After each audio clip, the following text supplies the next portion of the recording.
Hey guys, I'm Lorena Hopes, and I am a Christian romance author. I also write a series of kids' books, and I do audiobook narration, which is what I'm going to talk to you guys about today. Now, I may not be the most educated under the author side of audiobooks, though I feel like I've become much more educated in the last few months after ACX's whole thing, which I'll talk about in a second. But the thing that I bring to the table that most authors don't is that I also know the narration side of it. So today I kind of want to talk about what you should do, whether you should, A, should you even do audiobooks? B, should you be exclusive to ACX? Should you go wide with Findaway Voices? Should you narrate your own? Should you hire a narrator? There's a lot of questions to think about. So first, let me give you a little bit of background. When I first started getting into audiobooks, it was probably 2 years ago, I think the end of 2018. And I didn't know that ACX was paying for promo codes at the time. So I took my books wide. I had them all on ACX, and then I had them through Findaway Voices as well.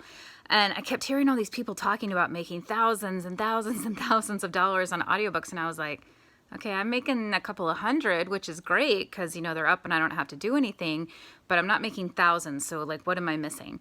And that's when I heard that ACX at the time was paying for promotional codes. So if you've ever put up an audiobook through ACX, you know that once it goes live, which right now is taking forever, once it goes live, they will give you promotional codes that you can give out to try and get reviews. The nice part about going through ACX, if you're exclusive with them, and we'll talk about that in a minute, is that the people who listen to those codes, who take the codes and listen, can put a review up on Audible. And that's the only way they can put a review on Audible unless they purchase your book, because Audible's real strict about it. And Audible is one of the biggest marketers for audiobooks right now. So it's cool when you can get those reviews up. So they used to give us, ACX used to give us 50 codes, 100 codes for US and 100 codes for UK. And in addition to that, they also would pay when those codes were redeemed, which was great because you could send them to reviewers. You would get paid when they listened to them. They got the book for free. It was a really awesome system. And when I pulled my books over, I was like, whoa, all of a sudden, you're right. I'm making thousands of dollars a month off of audiobooks. And that was pretty amazing. However, in March of this year, ACX said that people were scamming the system. I'm not sure how you scam that system because they're the ones who set it up. Regardless, that people were scamming the system, and so there were going to be a couple of changes. So the first change was that any book that came out after their date, which I believe was March 24th, would no longer get paid for codes that were redeemed. So if your book came out March 25th, sorry about ya. So you could still get the codes, but you're not going to get paid for them anymore, okay? The second thing that happened, and that affected even books that were in queue, books that were heading to retail. I've seen a lot of people who were saying, oh no, if it was in a queue, they're still going to accept it. I talked with ACX and went round and round with them, both because I had personal books in the queue and I had accepted narration jobs as royalty share that were in the queue, and ACX said no. Even if it was in the queue, if it was finished and you were waiting for them to approve it and it didn't go on sale before March 24th, you're out of luck. So if you've heard differently, that's not right. Because I spoke with several people at ACX. I was very, very angry when it first happened because of the royalty share thing, which I'll talk about in a second. So that was the first change, is you no longer get paid for those promotional codes. Okay, that's fine. ACX has the right to do that, and really the codes are there to help you get reviews. But it does certainly make you have to look at audiobooks differently, because before you knew that you had some money coming in to help pad an audiobook, regardless of how well it did, because you would have those codes that you could give away that would recoup some of the money, especially if you spent money on a narrator. But if you didn't, it could be money that you could put towards promotions or book covers or whatever. You don't have that anymore. Okay, so that's like the biggest, oh my gosh kind of thing. The second thing is that they completely limited the amount of codes you can get. So remember I told you we used to get 100 US and 100 UK. Now it is 25. 25 for US, 25 for UK, until you sell 100 audiobooks of that particular book, and then you can request 25 more. Now, this is interesting because they backdated this even to books that came out before March 24th. So I had a book that came out 2 days before this change. So if it was I can't remember if it was the 24th or the 26th, but right around there. I had a book that came out 2 days before the change. And when I hit 50 codes, I was like, hey, I need to get more codes. Like, I should still be getting paid for these codes. No. So even though I'm getting paid for those codes, I got stuck at 50. So they gave me 50 for US, 50 for UK, but I missed out on the other 50 of that. So if you had a book that came out that you haven't used all the codes for, regardless of when it came out, you are stuck down to 25 and 25 until you sell 100 copies, and then another 25 and 25, and then you're done. Okay. So yes, they'll still pay for those codes if your book came out before that March date, but you're not going to get the 100 codes anymore, which was a nice little thing they didn't tell you. They did mention that they weren't going to be giving as many codes, but they didn't tell you that they had backdated that policy to any book you had out. Needless to say, I'm not a huge fan of ACX right now because of this. Again, they have the right to change their policies, but they certainly weren't thinking about authors or narrators when they did that. So what does that mean for you getting an audiobook? Well, it's still a thing to consider, and it's kind of like paperback. I know a lot of people don't have paperbacks, but here's the thing with a paperback. If you've already spent all the money writing the book, editing the book, getting a cover for the book, a wrap, generally speaking, isn't that much more expensive, $20, $30, maybe $50, depending on your designer. But it's just basically free money that's sitting out there. You don't have to do much with paperbacks. And I don't promote paperbacks necessarily, but I still sell a lot of them. I just got my report from draft to digital, and I sold 68 copies of paperbacks of books. And I was like, oh man, I still have books I haven't even gotten up yet. But those books are just sitting there selling, and I don't do anything to promote them. So I think of that as like free money. You've already spent the money on the book. Now do all the extra pieces. So an audiobook is kind of like that. Here's the difference. You can put a paperback up pretty much for free, just the cost of the wrap. But an audiobook isn't quite that simple. So you have a couple of options when you're putting up an audiobook. And if you're really struggling for cash, what used to be a viable option was this thing called royalty share. And what that meant was you didn't pay your narrator up front, but your narrator gets 20% of your profits for 7 years. That should already give you kind of pause. If your book sells anything, then royalty share still isn't a bad deal. But here's the problem. When ACX changed their policy, there are a lot of really good narrators now that are no longer doing royalty share. And let me explain why. When I record a book, let's say a 50,000 word book, because that's pretty average, it's going to take me about 15 hours probably to record it, right? Just sitting down, reading it, recording it, any mistakes I have to make. It's going to take me another, let me back that up. It's going to take me probably 5 to 6 hours to record it, just reading it. It's going to take me another 10 to 15 hours to edit it and go through and make sure that I have everything set up. And I'll show you some editing things in a second. But it's going to take me another 10 to 15 hours. So now I'm looking at 15 to 20 hours of time that I have spent narrating a book.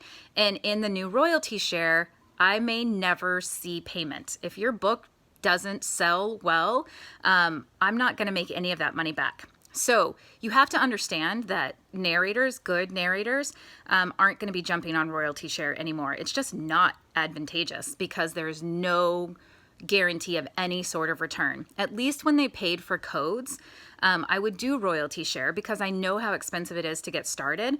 And I would take a look at a book and see where it was ranked. And if it had pretty good stars, I would say, okay, I'm not really familiar with this author, but they're ranking pretty good. I'll take a chance on a royalty share because I know with the paid codes, I'm at least going to make up my time. But they're not doing that paid codes anymore.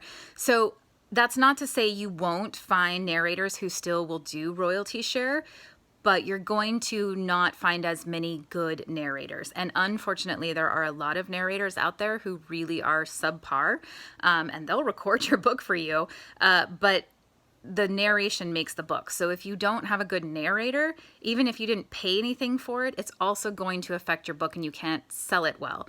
And the other problem with royalty share is you're locked in for 7 years. So if you have a book and your readers don't like it, don't listen to it, you can't do anything about it for 7 years. And so when I first started, I did my books royalty share, several of them, and it was the worst mistake I've ever made, because I have one of my billionaire books, and it's the only one I didn't read. Well, that's not true. One of the other ones got recently changed, but one book in the series, the guy who read it, my readers hate him. They don't like his voice, and so it doesn't sell as well as the rest of the series that I did myself. I can't get the book back for another 6 years. I can't put them together in a set because of that. Because of the royalty share, you can't do a set unless you also give them royalty share on the set. And if you have multiple narrators doing your books, you have to give the royalty share to all the narrators. It's kind of a nightmare.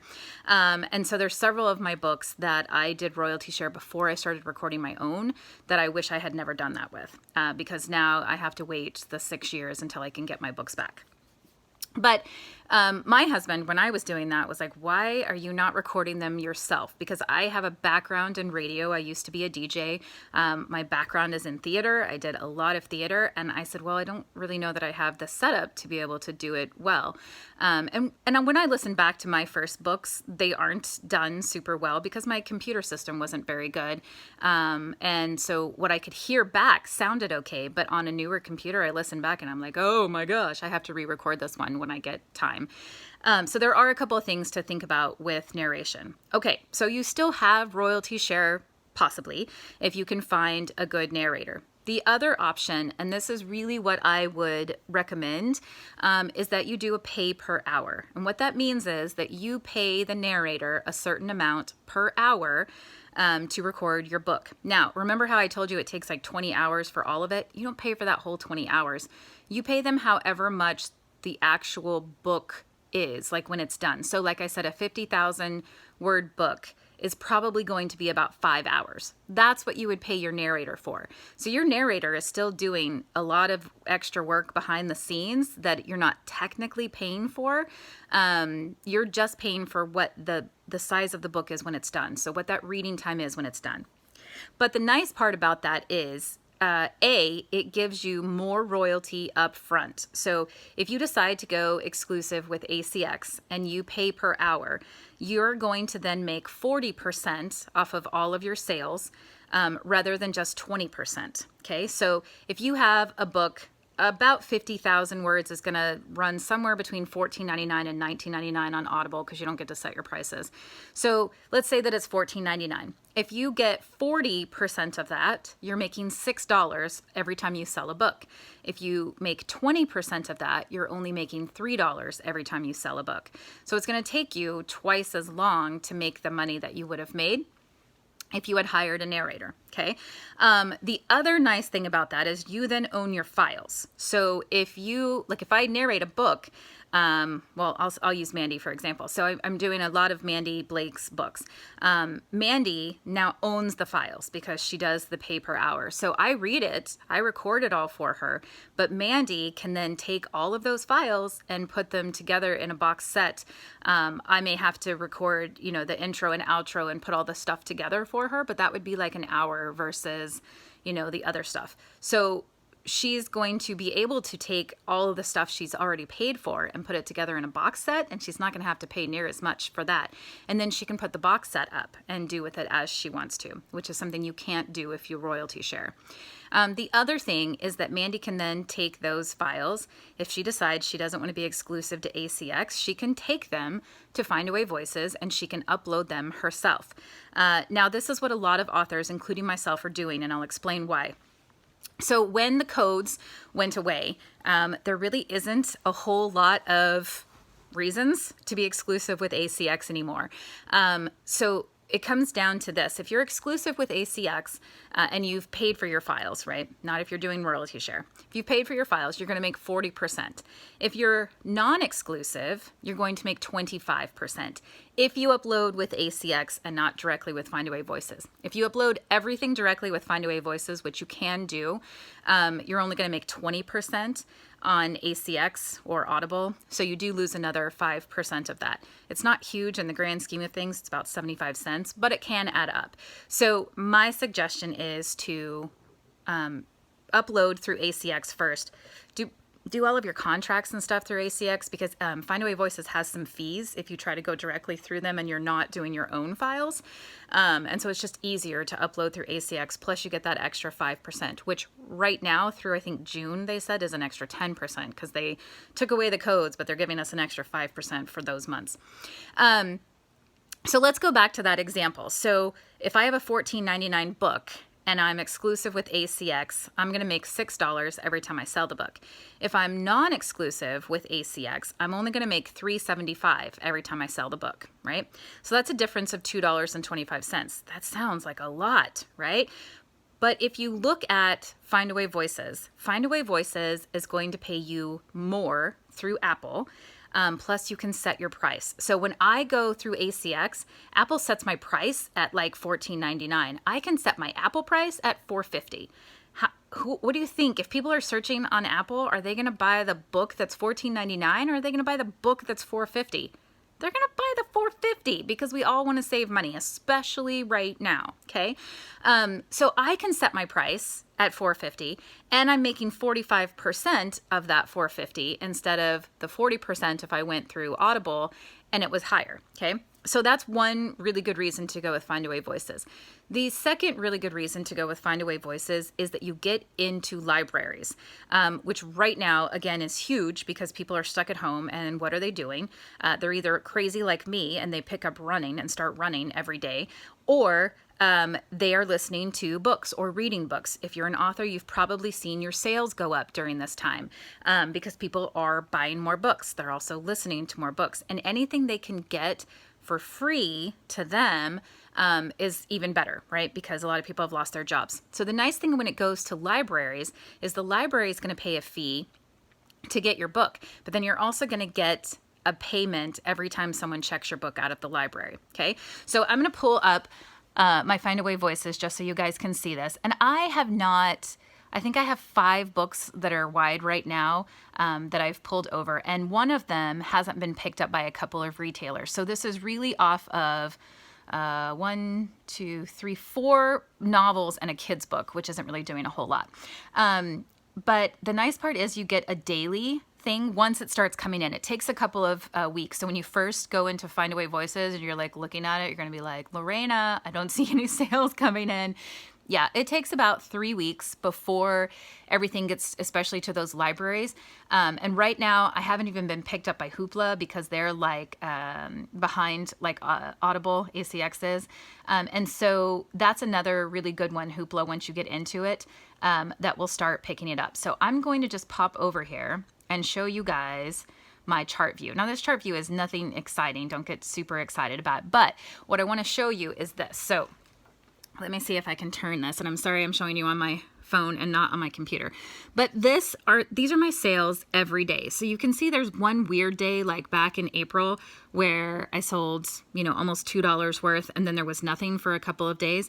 But look, since the 26th of April, it's been pretty steady. There's been a couple of days with no sales, but for the most part, it's been averaging $1 to $5 in sales.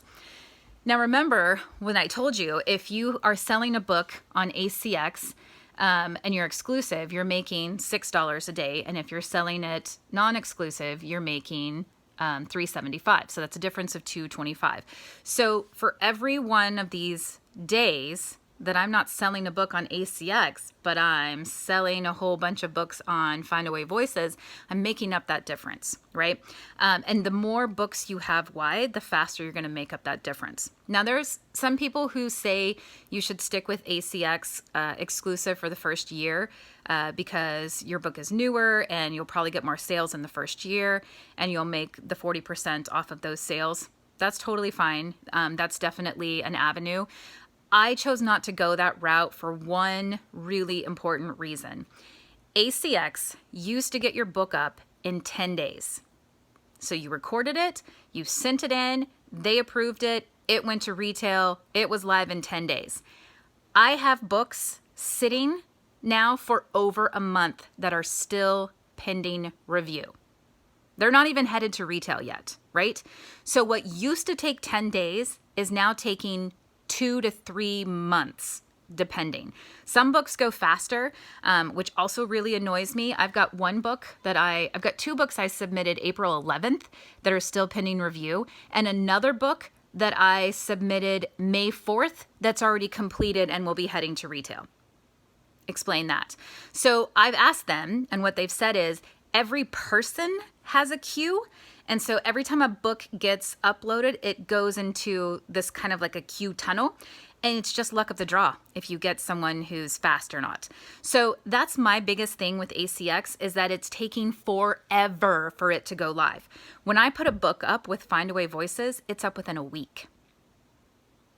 7 days. In 7 days, it's on Apple, it's on Beak, it's on Scribd, it's on Nook, it's on Chirp, which is amazing, and I think is going to take over Audible. It's on eStories. It's on at least 8 sites within a week. And I've got books that are still waiting to go through Audible. So that is the reason I'm not waiting that year, because all of that extra time is lost money. It's lost money. That's 3 weeks or 4 weeks or 6 weeks that I could be earning money on my book that I'm not able to earn because ACX is so slow getting books up right now.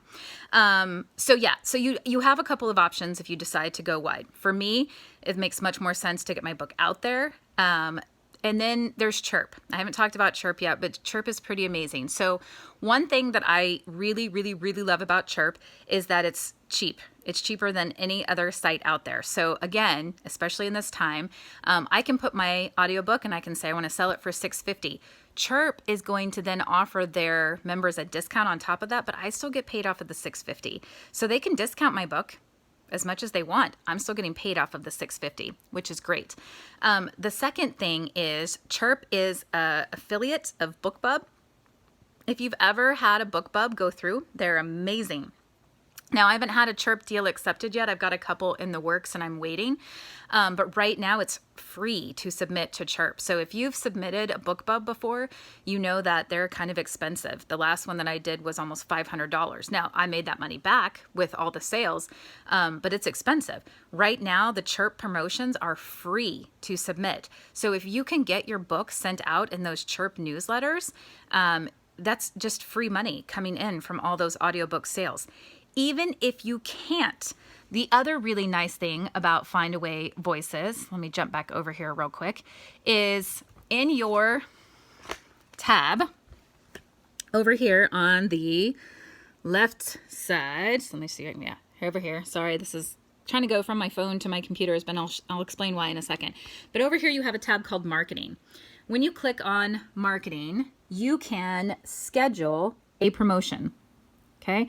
And I'll show you, I scheduled one, a past promotion. So I did Love on the Line and I had it go on sale. So it's normally $6.50. I set it down to $3.25 on Apple and Chirp. And then it goes on their site. So Apple will show it as a sale. Chirp will show it as a sale. Now it doesn't go out to all their newsletter subscribers, like if you get that promotional bit, but I still saw an increase in sales on that day, those couple of days that I had it on sale. So that's another really nice feature that you have when you go through Findaway Voices that you don't have with ACX. You can set some promotions up and the promotions don't cost anything to run, and you're gonna see some sales on those days, which is really cool. Okay, so that's kind of the stand from if you're an author. Do I still think audiobooks are worth it? Yes. Are you going to make your money back as fast? No, absolutely not. Audiobooks are now a long game run, right? You're still, I think, eventually going to make back what you would pay a narrator, but it's going to take much longer. So when they paid for codes, you could make that back in 1-2 months. Now, it might be a year before you make that back. but then it's free money. It's just like that paperback sitting out there. Once you've paid for that narrator, it's free money. Okay, so now I want to talk about the narration side of it. When you start looking for narrators, you're going to see that a lot of narrators charge $250 an hour plus. And that seems like a whole lot of money. And it is, guys. But here's the thing. A lot of those narrators, especially ones who are doing it as their only job, the only way that they can get insurance and benefits is by belonging to this guild, which they have to pay into. And so in order to belong into this guild to be able to get insurance and benefits, they have to charge a minimum of $250 an hour. And that's really unfortunate, but they don't have a choice. So if they want to be able to get benefits from it, they have to be able to charge that amount. And some of them charge even more than that. And some of them are fantastic narrators, and you have to decide how much do you really think your book is going to get back at that time, okay? Not all narrators are doing that. I have been narrating my own books for a while, but I just got to the point where I like my system and I like the sound, and just started narrating for other authors in December. So right now I'm only charging $100 per hour. That still covers my cost. It makes it cost effective for me, but it allows other authors, especially new authors, to be able to take a chance on pay per hour and not be spending thousands and thousands of dollars on narration. Okay. Now, there's a couple of things that I want to show you, because some of you may just be thinking, well, why can't I do this myself? Maybe you can. Maybe you have a good voice, and people like your voice and you can do it. So I do want to show you. I don't have a huge studio set up right now. This is my closet. But this is the mic that I use, right? And it is a USB mic. It plugs into a USB port on your computer. And I have a little sound system here set up. I keep it kind of in my closet because it's the quietest room in the house. Eventually I would love to get a studio, but you can still get good quality sound if you have the right equipment. That being said, you have to kind of see, what works. I tried a couple of mics before I found this one, and was really happy with the sound. But even with this mic on my old computer, it didn't sound so good. Once I got a new computer and I listened back to files, I was like, oh, holy moly. Now I have a newer computer and the files are much better. Okay, so the other thing I wanted to point out is it kind of depends on your computer as well. So the computer that I write on is this very lovely MacBook Pro that my dad insisted that I buy because I got really serious into writing, and I use Vellum for uploading books. And the only way you can use Vellum is if you have a Mac of some sort. So we got the MacBook Pro, and it's great, except for it doesn't have a USB port. So you can get one of these little dongle attachment things, but it's garbage. You cannot plug a USB mic into it and record. It sounds like trash. It sounds like you're 50 feet away reading through plastic. I don't know. It's just awful. So I ended up having to get a second computer in order to record my audio. So that is something you should think about, because if you have a Mac like me, unless you can find a mic that works really well with your Mac, you're going to need a PC. And I'm sure there are mics that work with Macs, and probably people who have a much more extensive system than I have set up maybe could tell you that. But I don't have that, and I don't want that right now because that just seems like more to wrap my head around. So you're going to need a pretty nice PC in order to do this well, okay? And then most of it is just recording. So the first thing that you do, and I use, let me see what this, I use Audacity to record. And the thing I like about Audacity is that a lot of the stuff comes free with it. So when you get Audacity, you already have a noise remover, you already have the limiter that you're going to need, and you have a couple of other things you can play around with. Now, Audacity does a lot of crap that I don't know what it all does, because I haven't really spent the time to deal with it, but it does a lot of cool stuff. Okay, so when you then get your files recorded, I will show you kind of what this looks like, and hopefully you're going to be able to see this because I'm going to turn this around. I wish I could flip my screen. Can I flip it this way? Is that... No, that's not doing anything. Okay, so see if you can see this. Yeah, all right. So this is what an audio file looks like. Now this right here, this is me like talking, right? So you can see. Actually, I'm going to pull up one I haven't done. Okay, so last night I recorded chapter 6 and 7 on Touchdown on Love. Okay, so there's a couple of things that you have to do when you're recording. The very first thing is that you're going to need to run some noise reduction. Now, I have found just by playing around with it that this is a good profile that works with what I record and my excess noise. You get the noise profile, you select all so that you're going to apply it to everything, and then you hit R so that it'll go again. And it's going to take a second, but it's going to go through and it's going to apply the noise reduction level that you've set to everything that you've recorded.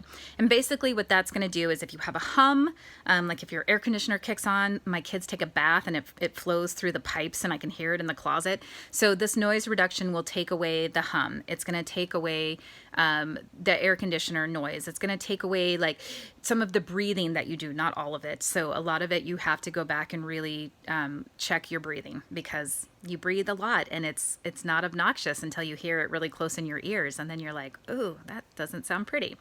Okay. So then after I've run this noise reduction, the very next thing that I always do is I run a limiter because ACX has really strict, and Findaway Voices has the same, has really strict guidelines of how big your file can be, so how noisy it can get at points. And so the highest that you can have is a 3. So I run this limiter because otherwise you have to really go and like figure out what's up, what's down. And that's just annoying. So I just don't do that. Okay. So I run the limiter. The limiter will then make sure that all of my limits are set. If you don't do that and you submit your files, the chances are it's going to get kicked back from ACX. Now, here's why that's really sucky. Before, when ACX was kicking them out in 10 days, okay, yeah, that stunk when you got a note back that said, hey, your file doesn't work because of this, but you could fix it, turn it around, send it in, another 10 days, your book is up. Now it's months, right? Months. So if you do this wrong and you send your book in and it takes 2 months to get approved, and then you've done an error like this and they send it back to you, you have to resubmit it, go back in the queue, and it's going to take you another few months to get it out, right? So now you've lost 4 to 6 months of sales. So this is why I say if you're not familiar with this, you really, really, really should probably just hire a narrator. But if you are, then make sure that you do this right because it's a nightmare if you don't. Okay, so then once you've run your limiter, the next thing that I run, and this is something that does not come with ACX or Audacity, is I run this noise remover. I bought this from Acusonis when they were running a sale, and I really like it because it came with a couple of things, and I'll talk about them. But the noise remover basically goes through and takes out any excess noise. So it takes out a lot of my breaths. I've gotten a lot better about breathing when I record now, which sounds weird. But if you'll listen to this video and actually listen to when I breathe, you'll hear them, right? But when I'm recording, I try to breathe really slowly. I'm also talking a lot slower when I record. And so this will help pick out some of those. It still doesn't pick out every noise, so then I still have to go through and listen for some of the noises, but it picks up a lot of it, okay? All right. So then what I was doing after I ran these 3 is I was sitting down and listening to every single track all the way through and picking up all the edits. I don't do this anymore because it's a crazy time suck. So what I have done, and if you do this yourself, what I would recommend is find yourself a couple of really good, I call them beta listeners.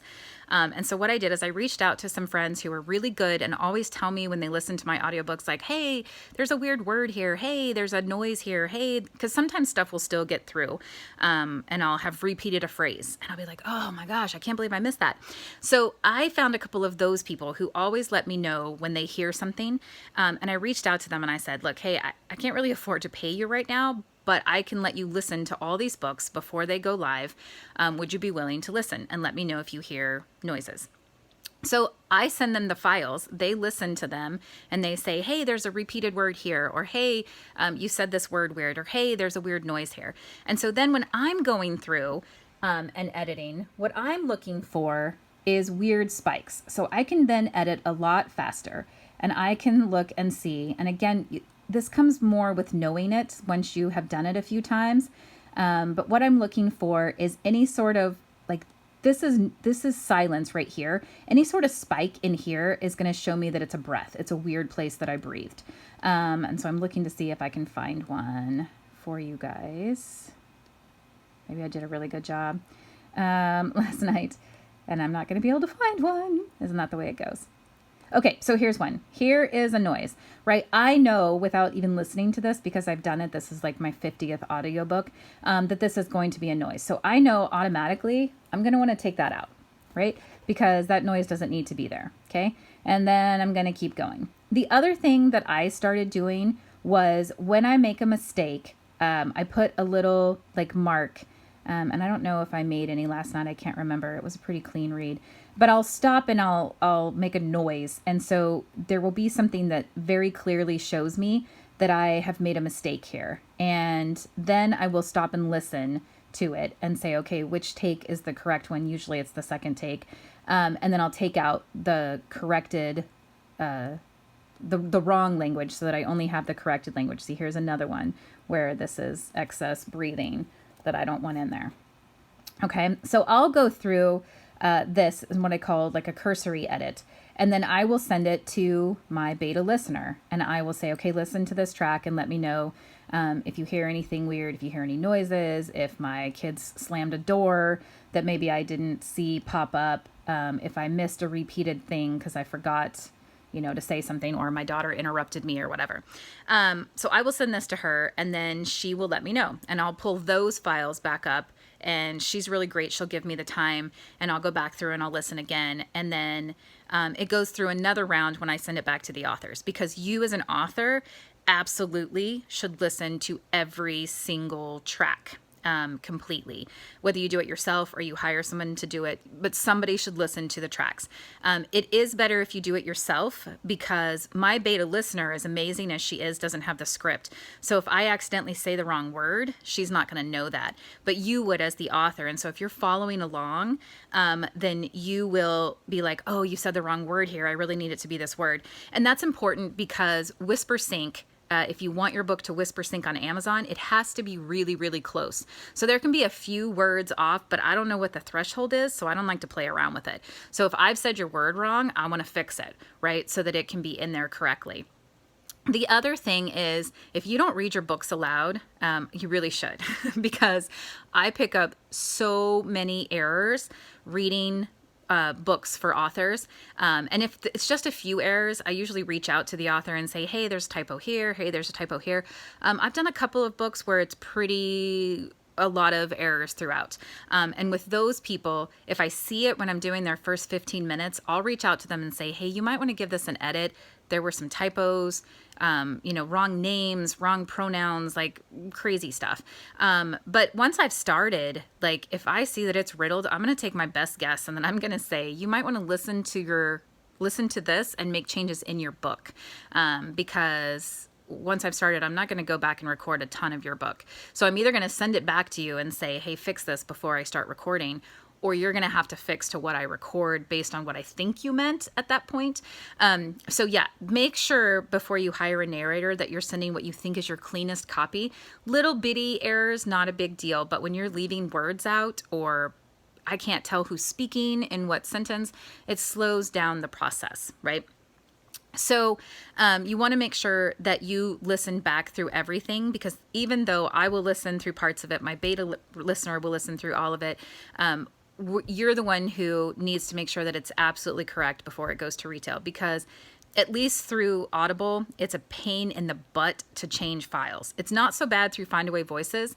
Once you have those files, if you needed to change something, you can just re-upload the new file and resubmit, and they send it out to the retailers. It does take about 30 days, but through ACX and Audible, it's a huge, long, drawn-out, ugly process, and even then, they don't guarantee that they'll actually make your changes. Another reason that ACX and I are just kind of like, so make sure that it's correct the first time. Okay, so then what do you do once you get this file? I'm going to jump back over here to this one. So I haven't gone through all of this edit. You can see right here, this is my pop, pop, pop. I always say before a chapter, because I try to record more than one chapter at once. But once I have gone through and I know that this is the chapter, then I'm going to export it. Okay, and I'm going to export it as an MP3. And this is another thing that you have to be really careful about, because when you first set this up, this is not going to be set up to where it should be. So you need to make sure that it's at a constant rate and that your quality is 192 kbps. If you do not have that set up correctly, your file is going to get kicked back. And again, you're going to lose months. So you need to make sure, if you're narrating yourself, that you have that set up. I always make sure that all of my files would go through ACX consistency. And the only time I've ever had one kicked back was when I uploaded it and somehow ACX cut off the end of the file and I didn't realize it and the author didn't listen to it. And so then it got kicked back for another couple of days. Thankfully, it was at the beginning when ACX was much faster. But I have not had a file kicked back since then, off of my own books or off of books that I do for narrators, because I am really, really deliberate about making sure that it's all done correctly. So these are things that I would caution if you are thinking about wanting to record your own audiobooks. There is a lot that goes into the process. It's not just sitting and reading your book, as lovely as that sounds. There's a lot that goes into the process, and if you don't do it right, you are going to cost yourself lots and lots and lots and lots of time, okay? So there's definite avenues for you to consider. You can look at, do I want to narrate my own books? Do I have the time to narrate my own books? I do narrate my own books, and it always is an extra 20 hours. So I always have this battle with myself of, should I be narrating my own books? Because that's taken away from my writing time, So you do have to consider that. If you're going to narrate your own books, that's a whole big time suck that you need to take into consideration. And especially knowing that audiobooks are going to be slow to get started. But there are a lot of cool things happening with promotions. Through BookFunnel now, you can attach a chapter or two, and you can run promotions to try to get audiobook listeners and to try to get audiobook sales. So there's definitely some things that you can do, but you should check your time. Make sure that it's really something that you have the time to do. Secondly, you need to make sure you have the right equipment, and don't trust your own equipment. Record a file, send it to some people, see if they even like your voice, because you guys all know those people, like Fran Drescher, right? If you had to listen to Fran Drescher narrate a book for 5 hours, it would drive you bonkers. That doesn't mean that she's not a lovely person, but she does not have a lovely voice to listen to for 5 hours. So you also need to think about that. Yes, you may save yourself money up front if you narrate it yourself, but if you don't bring the book to life and your listeners don't like listening to your voice, and they're not going to buy your book, then you're going to end up costing yourself money in the end, okay? So that's the second thing to consider. The third thing is making sure you have the right equipment. Do you have a good mic setup? Do you have the equipment where you can do the noise reductions? You can get rid of the excess noise. You know how to format it and send it out correctly so that you're not costing yourself tons and tons of time, okay?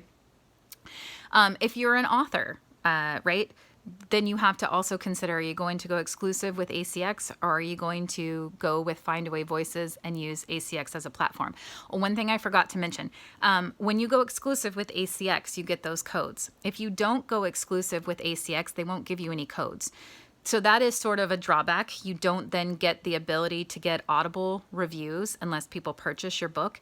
But when you go through Findaway Voices will give you codes. If you go through them the way I'm suggesting, you only get 30 codes per book, and they are redeemed through Authors Direct. But then your customers can leave reviews on Apple, they can leave them on Chirp, they can leave them on a couple of other places. So it's not the big ones, but as I said, I think Chirp will eventually take over and be competing with Audible for the book audiobook market. So you do still get codes, but they look a little different, okay? And if you pull all of your files and upload exclusively through Findaway Voices, which I don't necessarily recommend, because I like being able to see on my dashboard how long ACX is taking, but also because you lose that extra 5%. But there are a couple of benefits you get if you do that through Findaway Voices, and that is that you get 100 codes to give away instead of just the 30. And there are they do some monitoring, piracy monitoring for you. And there's a couple of other things that supposedly you have exclusive options to. I haven't seen any of those yet. So at this point, as an author, my recommendation would be to uncheck ACX Audible and use the other 42 distributors through Findaway Voices, and then also upload your book through ACX. Okay. So that's a lot in this video, and I hope you guys caught it all. I wanted to kind of show you both sides and how it works. But the biggest takeaway is audiobooks are still a thing. They're still growing. They're still going to be worth getting done, but it is going to be much slower now that ACX is no longer paying for those codes. Narration matters. If you know that you don't have the time, or you don't have the voice, or you can't do characters and bring your story to life, please hire a narrator, because a good narrator is going to bring your book to life, and that is going to sell your book more. Okay. So you definitely want to hire a good narrator. Keep in mind that a lot of those really professional narrators, like I said, have to charge that higher fee because of the guild that they're in. My husband is military, so I have healthcare through the military. I don't necessarily need healthcare through that. So that is one of the reasons why I can offer it much, much cheaper.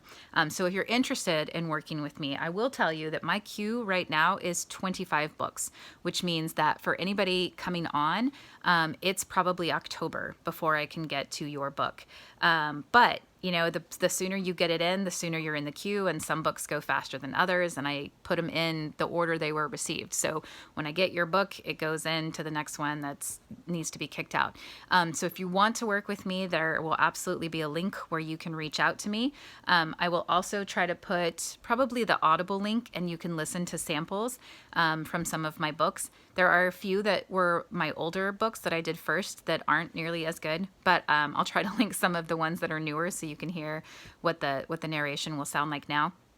But I'm absolutely open to working with narrators who have clean books or sweet books. I prefer not to read cursing, and I won't do on-air intimate scenes, mainly because it's my name, and my readers don't like that. I don't really want my name associated with that. So it's nothing against your content. It's just against my belief systems. But if your book is clean, if your book is sweet and it fades to black and there's nothing beyond that, then I'm absolutely open to doing narration with you, and I will record a preview for you, and you can decide through an audition process. But the way that I'm looking at it is it's $100 per hour until I hit 100 books. And then when I hit 100 books, the price will go up just slightly to probably $125. And then when I hit another 100 books, it'll go up to $150. Because eventually I would like this to become more of my full-time job and not just my part-time job, because I also write on the side and then I teach on the side. So one of these days I would like for this to be more of my full-time job. But I'm also happy to answer any questions that you guys might have. I work really closely with the narrators or the authors that I narrate for to help them upload files and make sure everything is done correctly. So if you have questions, you are absolutely free to reach out to me on Facebook or Instagram. I'm sure that we'll have those links for you below, and you can reach out to me and ask me any questions. I will happily help you with anything I can from either the author side or the narrator side on that. So I think that's it. This was longer than I meant for it to be, but hopefully you got some good information. And like I said, hit me up if you have any questions. If there's something you would like me to audition for, let me know. Keep in mind that the sooner you get on my schedule, the better, because it's first come, first serve, and it's out to October right now. So I would love to hear from you, and I would love to help you out in any way if I can. Thanks for joining us in this virtual summit, and I'll talk with you guys later. Bye.